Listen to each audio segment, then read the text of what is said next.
Thank you for coming, everyone. We're from Wisconsin, and I used to commute to Madison from my home about 40 minutes every day back and forth. And every time I painted my whole life, and I would look at two things on my commute. One was this beautiful picturesque barn, and one was this beautiful copse of trees. And I would always be rushing by on the interstate thinking, oh my gosh, I have to paint those. And one day I looked up, and in the space of a week, the barn had been covered over with a metal pole barn, and the copse of trees had been taken down by a windstorm. So we tend to learn things as a people the hard way, and inspiration to begin painting the farms. My partner and I started hiking the Ice Age Trail in Wisconsin. I don't know if you're familiar, but it's a 1,200-mile trail that follows the line of glaciation. And it's not a complete continuous trail. It has what they call connecting routes between paths. And those connecting routes are more familiarly known as country roads. And so you were hiking along these beautiful farms, and I was just taken by the beauty of them. And when you walk, you really have time to see things you don't see driving past on an interstate. Well, I'm seeing all this beauty. I notice in the news that we're losing 2 family farms a day. 2 small farms a day, not every week, not every month, but every day. And so I found that I couldn't just paint the beauty, I had to also discover what was happening. And so I was inspired by the agriculture all around, and it reminded me of this little book by Maurice Sendak that I read as a child, and it's alligators all around. And I thought, I should paint alphabetically the beautiful scenery, but also talk about that flip side, that little ugly underbelly that's happening. And so I came up with the series Agriculture All Around, Agriculture Run Aground. So this is painting A, Agriculture All Around, and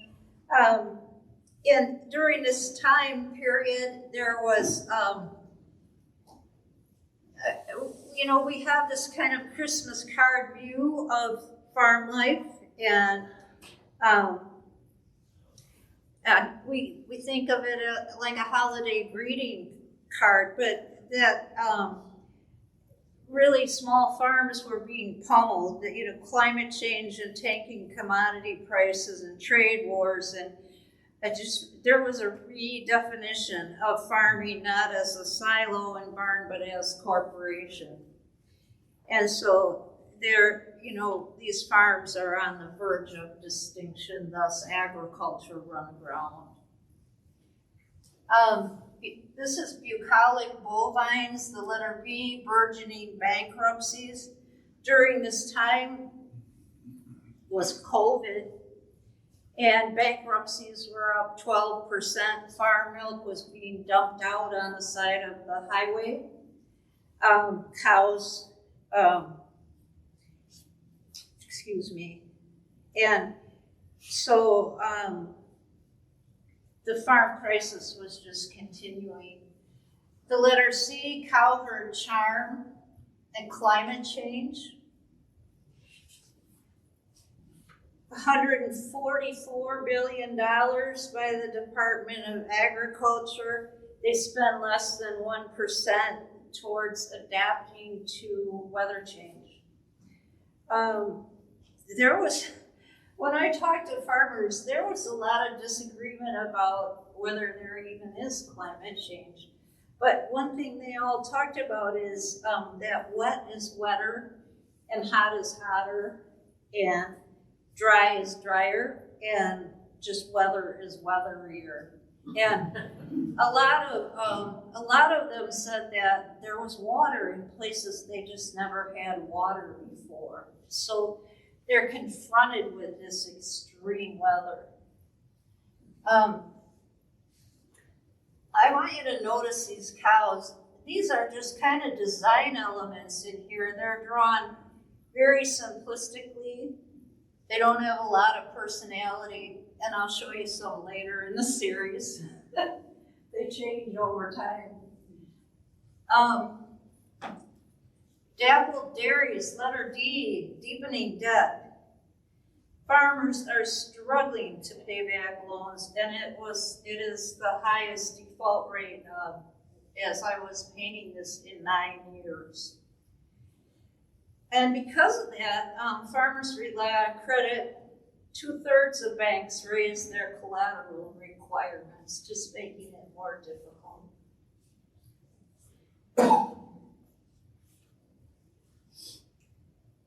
Letter E, euphoric use and economic efficiencies. We are accustomed to cheap food. We have a cheap food economy. And small farms have trouble competing.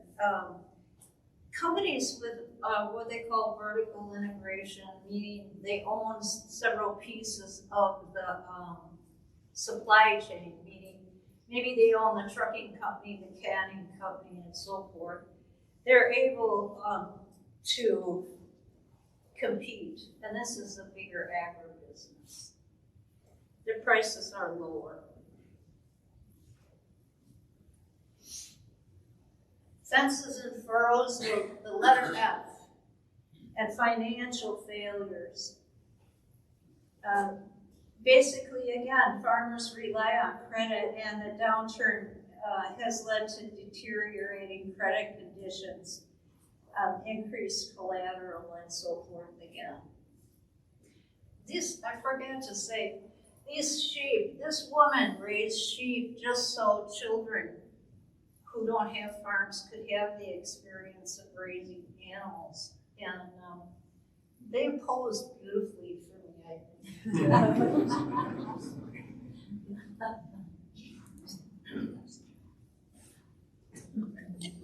The letter G is geese over grain and galloping globalization. In the 1930s, there was a farm crisis, and it took place in the midst of worldwide collapse. Right now, we're in crisis during a period of relative prosperity, so it's a more isolated crisis. Globalization forces policies and deals that favor agribusiness. So, and agribusiness profits have reached record highs. Painting geese, I grew up on a river, and I saw geese every day, except in the winter. They flew south. But these geese I always draw just from memory. There's no photographic reference at all. It's so ingrained in me, the pattern of these wings and things. It's just part of me. Lorraine and I are mounting another show, by the way, and it's all about birds. So the geese are showing up again. Homebound herds and horrific healthcare. Beth, you talk about this in your book. Factors, there's two factors in regards to healthcare. The farm population is an aging population. The average age of a farmer is 58. Maybe that's changed and that's even higher now, but roughly, in the late 50s. And most farmers will tell you that in many cases, the cost of healthcare forces them off the farms. Most farmers that I talked to said if they have a health crisis, they would be forced to sell off land. So it is a problem. And it is not the healthiest of jobs. Idyllic imagery, artists often take part-time jobs, and I drove a special needs school bus for a few years anyway, several years, and I drove past this farm right here every day, and every year they would build another building, and I just painted this and imagined, what if that just kept happening? Increasing industrialization. You know, industrial farms have some issues, and pesticide toxicity and antibiotic resistance. These are agribusiness issues. Loss of biodiversity. There's only so many specialized crops that they work with. It affects neighboring property values and so forth. They have big industrial farms. Here's my cows again. If you notice now, they've gained some personality, haven't they? I've been out photographing, talking to farmers. I like these animals now. I've gotten to know them. This is a jumble of jerseys, the letter J, and it is Jobs in Jeopardy. It's hard to find a Jersey cow in Wisconsin, by the way. They're all, what are they? Holsteins. They're all the black and white speckled ones. Anyway, this woman that owned this farm was actually the spokesperson for jerseys nationwide. And her farm was called Jazzy Jerseys. And these are 4-month-old calves, or cows. And she took me, they're not usually in a pasture, they're usually in a little crate, but she let them out in the pasture for me to take a picture of them. And there were more than 4, there were a whole bunch of them. And we're in an area called Oak Savannah, and it has these oddly twisted oak trees. And I said, boy, I'd like them up there on that hill by that tree so I can photograph them. And she goes, well, just walk up there, they'll follow you. And I'm like, why would they follow me, you know? And she said, well, because they're jerseys, you know, they're curious animals. And sure enough, I walked up there and the cows came right after, all those little calves came right after me. But the unfortunate thing is that I walked down to take the picture and they followed me back down. So that's the trees up here and they're down here. And the other thing about this one was this whole jumble of these guys here. When I paint, I have a big board, you know, it is kind of propped in my lap on a drafting table. And I have a picture up here that I'm drawing from. And I drew everything out and I painted and I finished it up and I thought, well, something looks wrong. And I counted the legs and there were more than 16 legs. So they were all jumbled up in here. So I had to fix that. So I called it a jumble of jerseys instead of jazzy jerseys. And talk about jobs in jeopardy. So we've gone from employing 33% of population on farms to 1.2%. So, and that's mostly through mechanization. And farmers are having trouble finding workers now. So.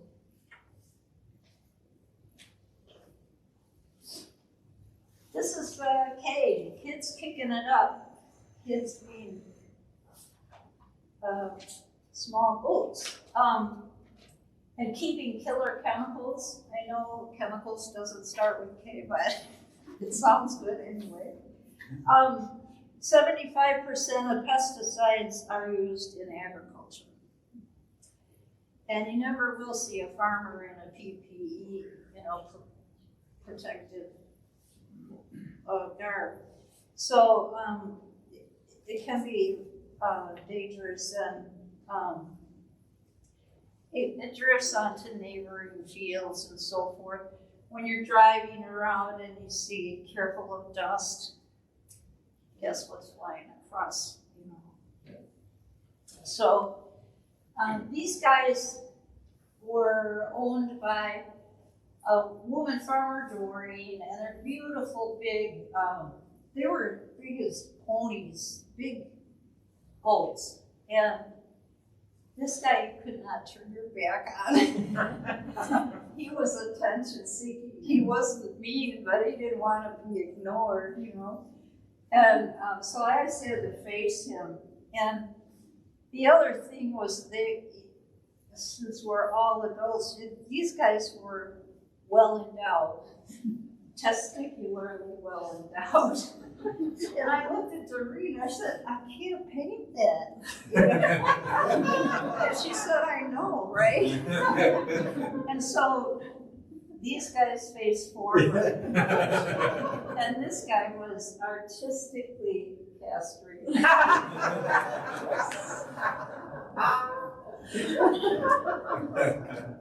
This is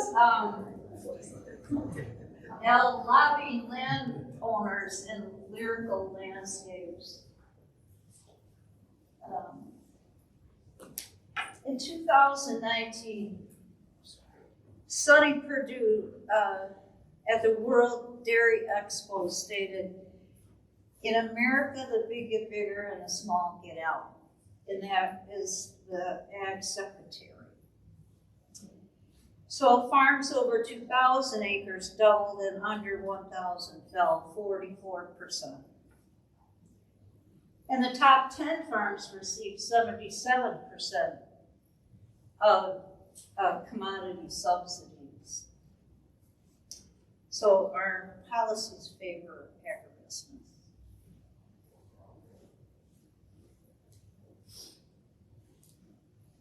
M is Misty Meadows, asset monopolies.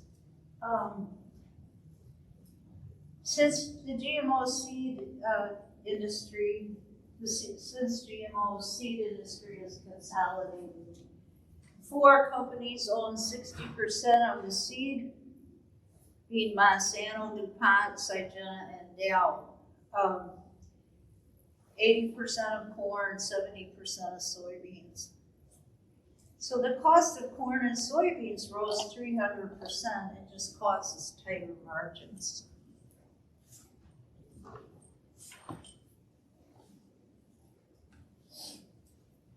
This is noiseless nightfall and no nourishment. Our ag policy has promoted the production of corn, wheat, and soybeans. These are sources of our calorie, which are high in fat, carbs, and sweeteners, and they're the most affordable foods. So personally, I shop at Aldi, and I have a CSA. I could not afford to shop at Whole Foods. So it's the cheap food policy that we have. And sometimes it's difficult for me to pay for this. So my partner also has a community flat we live in now. Overflowing orchards, letter O, and overburdened bolsters. And Beth can comment on this. So the orchards, I had to actually invent this painting out of my head. I looked everywhere for a picture of an orchard, and orchards don't look like orchards anymore. Apple trees don't look like this. They don't have trunks and then, the apple tree that we picture in an orchard, unless you go to Door County or something like that. They're kind of grown on vines and, it's all about the apple that, a lot of product. So I had to invent this 6% of farmers are under age 35, only 6%. 33% are greater than 65. So it's an aging population. And as Beth said, it's very difficult to get into the farming business or buy land.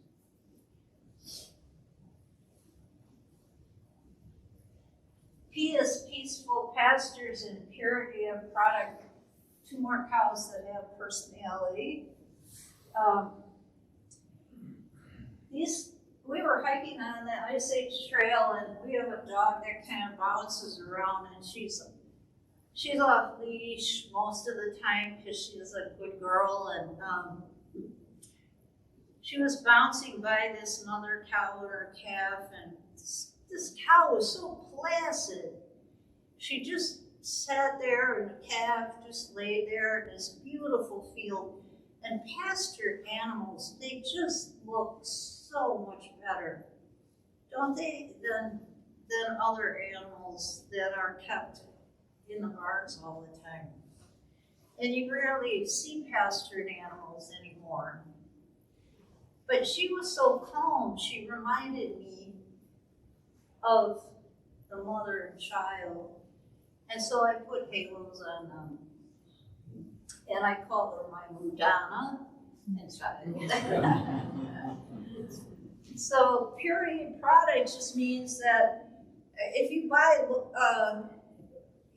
one thing you can count on when you shop from a local farmer is that the food is local. Because, as you move food farther away, safety issues increase by distance. So harvesting, washing, shipping, distribution, all those things cause that to be true.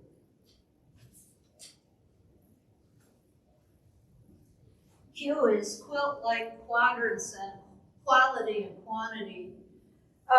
Quilt-like quadrants, when you look out on a field and you see these patterns of different colors in the fields, and you'll see some of those in Lorraine's paintings, where this will be one color, then you have a field here rimmed with trees. You don't see that anymore, and again, I had to kind of invent this. What you will see is swaths of corn or swaths of soybeans. And the reason for that is there's a change in diversity of product, and also, as I was told and have learned from an 80-year-old farmer, is pasturing animals. You would fence off an area, and they would be here, and then you'd move them to here. And so you'd have these quadrants of different fields. And so you tend not to see that anymore as you drive through and you look at farms. So again, it's a disappearing landscape. When I talk about quality and quantity, small farmers contribute to non-commercial varieties being raised and biodiversity, which is extremely important not only to our long-term health with climate change, but just health in general. Only 12 plants and 5 animals make up 75% of what we eat, of what the world eats. So small farms that are specializing in all kinds of different crops are extremely important.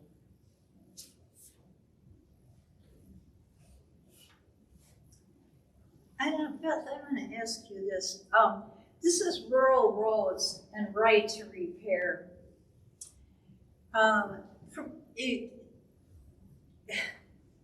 In the digital age, you know, tractor could cost $300,000, and 22 states have advanced the right to repair, and it used to be a farmer could fix his own equipment, and John Deere and so forth have taken that right to repair away. And I don't know, has that bill been passed yet? I think it's, that I don't actually know the status of it nationally. I don't know either.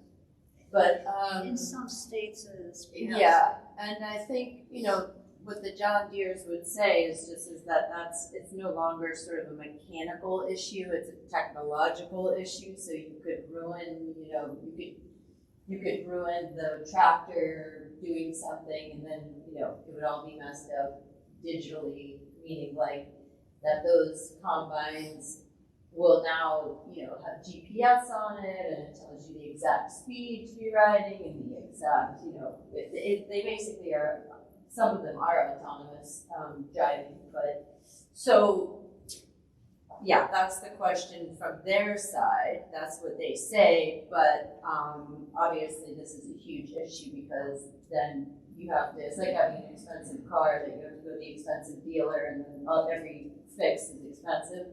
So it just compounds. It's a compounding problem. I had an 80-year-old farmer in the audience come up and talk to me afterward. He said, "This happened to me." And he said he had a new tractor, the John Deere, that had 5 headlights on it, and he couldn't get one of them to light. And he asked for the wiring diagram, and they wouldn't give it to him. So he goes, "It's not good." So it's a cost. That's just one of the factors. As the silhouetted silos and spiking suicides, this is a case of subject matter affecting an artist's painting. Farm Aid's hotline during this time, this is COVID, calls were up 109%, the suicide hotline for farming. And I'm thinking about suicides, and I'm painting this painting. And if you look around, you'll find it is the most somber colored painting here. I didn't do that intentionally, it just happens. Sometimes when we're thinking of a subject matter, it affects what we do. So it is a serious issue. These are people losing land that's sometimes been in their family for generations, and they just can't make it. I think there's a book that is very dramatic on that subject. 40 Acres Deep is the name of the book. Tractors tilling, letter T, and troubled towns. Small local farmers tend to buy locally, and as farms go belly up, towns go belly up, and businesses go belly up in small towns. And I can tell you that's true. I live in a small town, and driving a school bus, around 4,400 schools in rural districts closed, and suburban districts were added 4,000. So the towns just are different.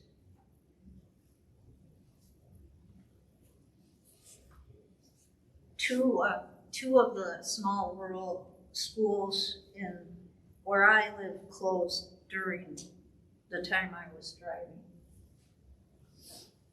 I went to a children's school. I had phenomenal education. There was no falling behind. We all helped each other. And you could go at the fastest speed.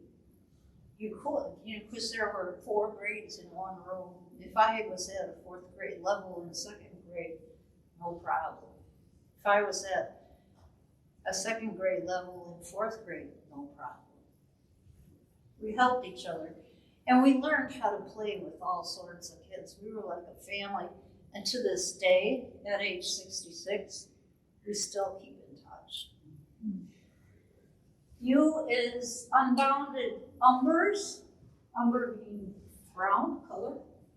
And this is in November, probably. Unsafe utopias. So the EPA identified ag as the source of 48% of polluted river and stream waters, and industrial farming is largely to blame.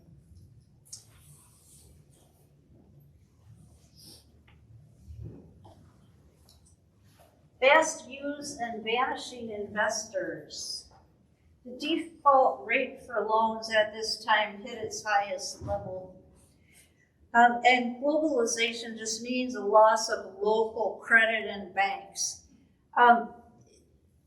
It isn't like It's a Wonderful Life where you can go in and say, hey, Joe, I'm good for it. You know, you're dealing with a Citibank or other international banking often, and they've imposed standards that ignore some real life situations. W, weathered windmills and waste and water sources. Excuse me, I skipped a card here. Concentrated animal feeding operations, the big ones. They don't treat waste like we treat human waste in treatment facilities. They're supposed to balance out when they spread the waste on land to fertilize. It's supposed to balance out that this is how much the plants use and this is how much you put in. But in reality, it doesn't, and it creates runoff and algae blooms and so forth that we are well aware of. X is exalted expanses and exploding exurbs.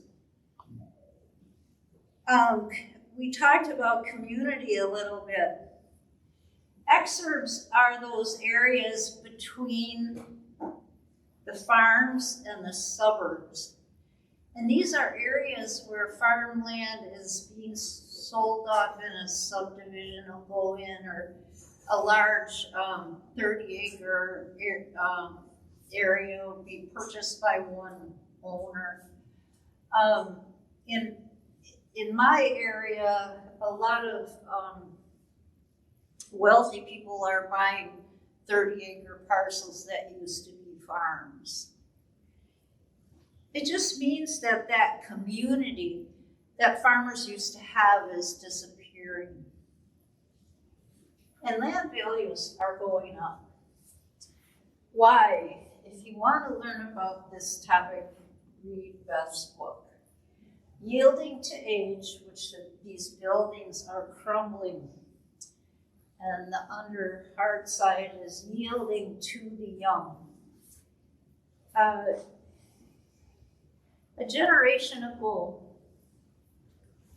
farm families functioned differently. There was almost an informal inheriting of land, and they would just pass that on to the eldest or whomever. Now families are sitting on an extremely valuable, costly to run set of assets and debts, equipment, acreage. The transition from one generation to the next is very tricky. Often you would have to have all siblings on board. Many times several don't want to farm, and now you have to split up the land and assets. And many older farmers are working much later, and they're having difficulty just letting go. And Beth's book talks about that quite extensively. And it's a great read. And we're on Z. Z is zigzag fences, and 0 family farms. So if the trend continues, and I speak colloquially about family farms, because a family farm could be a big corporation. Most often, when I say family farm, I mean a small farm. When does it stop? Between 1982 and 2007, the total number of farms over 1 million in sales tripled. And 462,000 small farms were lost. So, like I said at the beginning, in Wisconsin and in the Midwest in general, 2 family farms every day. Every day. My partner's a farm kid, and we were up driving through his old neighborhood. His brother is still farming the land, but doesn't rely on the farm income. And he said, it looks so different than when I was growing up here. And I said, why? What's different about it? The buildings are still there, the old farmhouses are still there. They're mostly used for the workers. They're rented or given to them as a place to stay.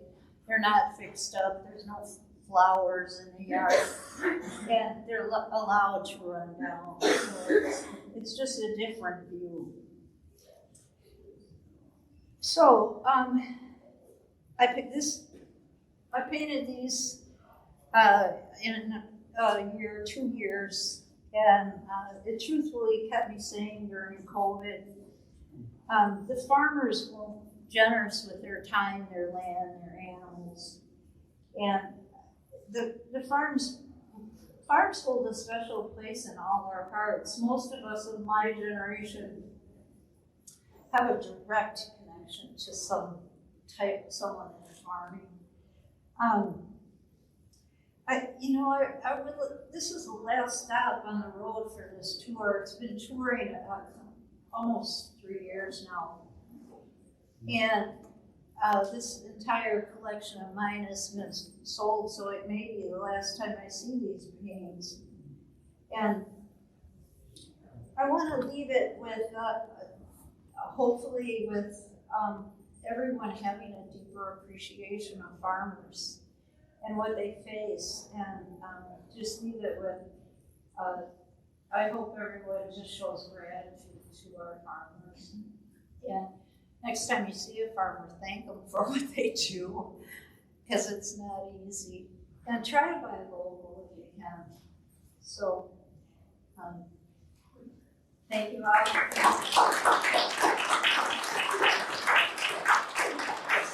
I'll let Beth comment because she has personal experience with many of these. Yeah, wow, there's so many things to say.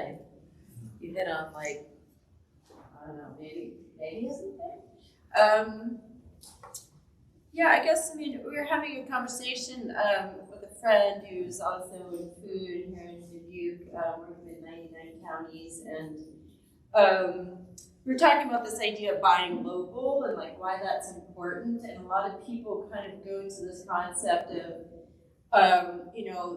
the transportation element of it is so, if I'm buying an apple from China, it's transported across the world, and that's bad. But really, it's a lot more than that, and it's the transportation is actually kind of a very small part of the impact that food has on our environment and on our lives. And really, the important part of it, to me, is that we're trying to create the kind of world that we want to live in. I want to live in a place where there's farmers growing food nearby, and they are focused on not using chemicals, and they are grazing animals in a way that preserves the landscape. That's just the world that I want to live in. And so thinking about it in that kind of frame of what impact can I have on the world? That is one way, is to be thinking about where does the food come from and what do I want to support what do I want to have a connection with? And it's something that I do every day. We all are eating, right? So, and I love this concept of showing both sides, many sides to all of these kinds of impacts and landscapes. And when you're driving by and you see cow-calf hair, to be thinking about it is that it's not just a beautiful bucolic kind of landscape, that's not just feeding into a feedlot, which is probably what's happening there, but there's so much to it, and it's really such a complex kind of relationship that farmers, that customers, that everyone has with the landscape in this way. So I love the idea of having these be showing all sides to that, and not having to look at it as if it's just a very, it can be beautiful and it can be really rich for our communities and have some downsides to it. And we are so in the habit of having things be good or bad, like I'm this or I'm that. I believe in this. No, there's a lot of gray area. And we can all be kind of working to understand the complexity, because it's much more complex than any kind of one image or one perception is going to reveal. I don't know, maybe there's just questions for everybody. Do people, all three of us, any of us? Well, I have a general question for the audience, because I'm curious about why you came today, what your connection. Did you come just to see art, or did you come because there's some agricultural connection with you? So, if you had a grandparent who farmed, I wanted to see it. If you had a parent who farmed, if you yourself farm, it's very interesting. Thanks. I just wanted to know. Do gardens count? Gardens can count. Do you grow some food that you eat? Yay. I have a question for Roberta. One of my mantras has always been there's no social change without art and music. So you're connecting these images with the social reality behind them is really strong. Thank you. And you only hinted at some of the politics that are behind that. But I'm wondering, you talked about this collection being sold and broken up. Have you made arrangements to put it into a book form with the commentary so that the collective message can be perpetuated? It is in a book form. It already is. I actually kind of formed the book before I did the paintings because I wanted to make sure I could do it. I could do that alphabetically, and it is downstairs. Yeah. We're doing a book signing. I brought the book, it's fantastic. I would recommend it. Oh, thank you. And I want to add that Roberta found someone who bought the entire collection, so it won't be Oh, good. good. Pretty awesome. Great question.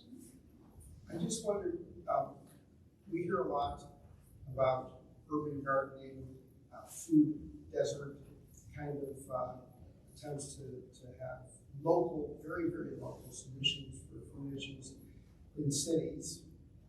Detroit being a big example because there's so much housing that's gone. But I wonder, do those ideas about food and the ideas that you guys are all demonstrating about small farms and the connections with communities, are they synergistic, or are they sort of individual solutions that don't necessarily feed off of each other? I think they're completely synergistic, because that's where you get a lot of introduction of city dwellers, of people who might want to go into farming, people who tend to not have access initially to land. That's where you can get started, right? A lot of people, I think, like Chuck saying, does gardening count? It definitely counts, because you're getting a feel for what it is, you're getting knowledge, you're maybe even gaining understanding about what this would take to do at scale. So I think that they are, I don't think that urban gardens and farms can necessarily feed the city. I think historically, of all time, we've depended upon farmers to do that kind of outside of the city and to have that kind of relationship with cities to feed them. You know, as the development creeps further and further out and we lose a lot of those farms, it's maybe more of a, you know, something that we have to think about is like, where is it going to come from? But I think Are those that, two communities seeking each other out and trying to I don't make think- connections? trying to make Are connections. they trying to? It's a difficult thing because people who don't have access, they don't have family land, you know, what is the solution to get, you know, if I'm a kid who lives in the inner city and I've learned how to garden and I'm really into it, what is that path? You know, it's part of something that I think about a lot now because we've wanted to have more people on our farm working with us to do different things.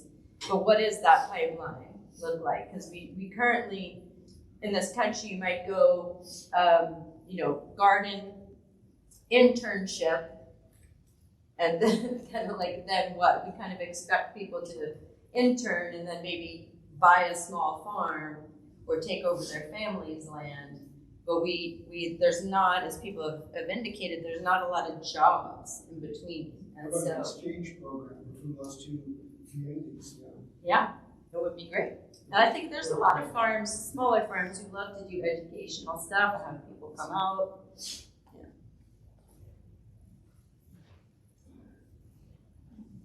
Well, Roberta, Lorraine, and Beth have books. We'll be signing books in the lobby.